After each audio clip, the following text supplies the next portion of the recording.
por zonja Balluku, zotëri, ka ardhur nga Greqia këtu. Zonjën Balluku e futën grekët deri tek preheri kryeministri. Do vej se zbën e drejta dhe hakat e i Zoti dhe do t'i pritet rruga çdo lloj precedenci të tjetër që qeveria dhe qeveritarët të bëjnë, të vjedhin, të grabisin dhe të shpëtojnë nëpërmjet imunitetit. Pra thash që parë që neve na ka fajin kushtetuta. Dhe ndërkohë do ndryshojnë gjërat, do vinë fuqi qeveria teknike, ka mbaruar ajo punë, shpreh ai kostum, kot sa lodhet e Dirama, kot sa lodhen dhe ata që janë rresti, unë u bezire dhe atyre që ka rreth vetës. Ikni shpejt se gjemia e Diramës po mbytet. Jo ka marru, jo, po mbytet. Largoni kush ka mundësi të shpëtojë. Ka i gjithu them, kush nuk është përlyer nga ju. Por dua të denonsoj veprimin që njerëzor që po bëhet në Shkodër me ata pronarët e atyre tokave, se më ndërprerve fjalën, po unë do ta denonsoj. Okej, ju vazhdoni me këtë avokat, unë do rikthehem prapë se kam edhe dy gjërat te çështja e Ballukut, po ju vazhdoni fjalën, jeni i lirë për ato që mendoni edhe për Shkodrën edhe për gjithë. Kur të mbaroni ju, do ju pyes edhe për dy gjëra për Ballukun. Patjetër.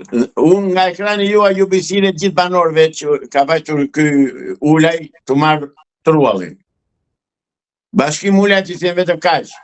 Mund ta marrë sot zotëri me një copë letër të falsifikuar siç bëjnë hipotekat tona, por letrat e vitit 1900 ca nuk u afshin dot atyre.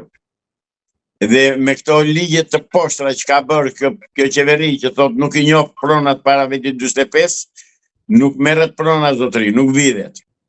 Jo vetëm kjo, dhe nuk është ky faktori kryesor që ti kryeministri i Shqipërisë po merr pronat atyre. Faktori kryesor është ligji që ke bërë me 7501 që qeveria partia jote. Dhe i vë shqiptarët që të vrasin njëri tjetrin. Unë kërkoj nga zoti i Bashkim Ulej, nuk e njoh, nuk më njeh, por i them vetëm kaq. Orek shumë të madh ke mor burr. Orek shumë të madh paske. Bën që kujdes. Se ata burra që të dollën atje dje që i dollën policisë nuk janë budallë. As për kacak. As e kanë kokën të tepërt që ta lënë atje, po ata për atë janë të vendosur. U them policëve që dollën dje në Shkodër. Edhe par dje pas i dje, që vende dhe ndalojnë dhe arrestojnë qytetarët. Largoni nga prona atyre se si punë policie. S'ka krim aty. Krimin aty e bën ai që dërgon Bashkim Ulajn edhe quan pronar aty. Largoni ju të policisë, merruni me punët tuaja, ndiqni krimin dhe vjedhjet. S'keni punë me pronat, pronat e t'i zgjidh hipotekat, e t'i zgjidh gjyqit, e t'i zgjidh gjykata kush të doj. Por në fund fare u bëjtësiri e shkodranëve të asaj done. Mbrojeni me çdo mjet pronën tuaj, mos leni as i fadrom që të punoj. Shkatrojeni fadromat. Duke uruar që kjo të zgjidhet avokat, unë do rikthehem prapë aty tek çështja e Balluku, sepse më bëri përshtypje avokat se tek gjithë analiza juaj që thatë që Balluku tashmë është e detyruar dhe do ta pranojë këtë fat.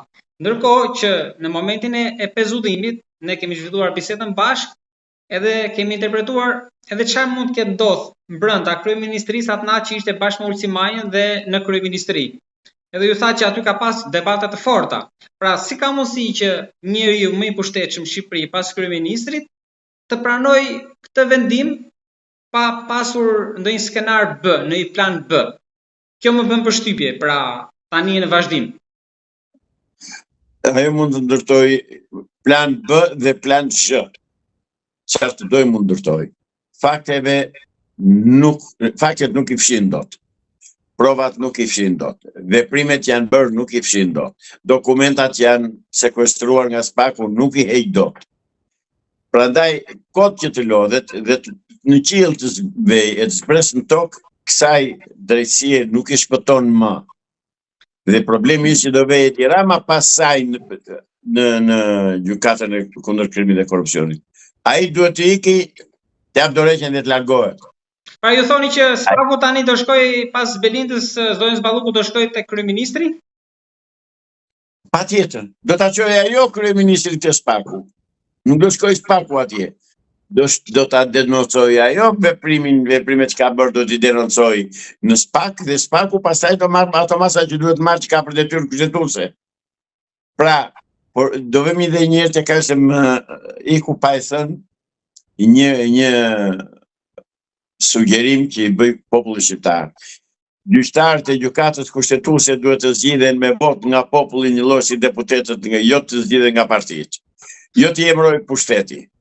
Edhe avokatin e popullit të mos e emëroj pushteti, sepse këta janë vegla, kthehen vegla në dorë të pushtetit pastaj, si po ndodh dhe siç ka ndodhur deri në këto momente, presioni që ka bërë dhe po bën Edi Rama karshi gjykatës kushtetuese.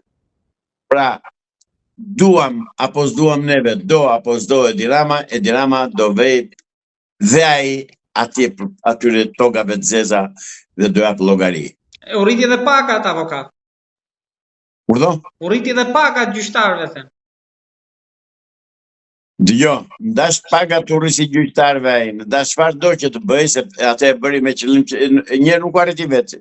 Kërkuan ata që të rriten pagat. Në mënyrë indirekte, jo direkt. Ja arriti presidenti. I bën ata presion, po tani i bën presion ata, po u tha ai çoni dhe kërkoni këtë, është tjetër punë.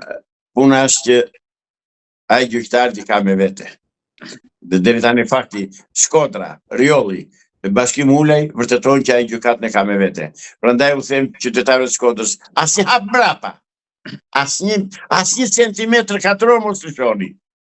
Dilini çdo të pronës tuaj. Nuk ka mundësi të vi atje se jeni shumë larg, po do vija me kënaqësi bashkë me ju atje përballë policisë.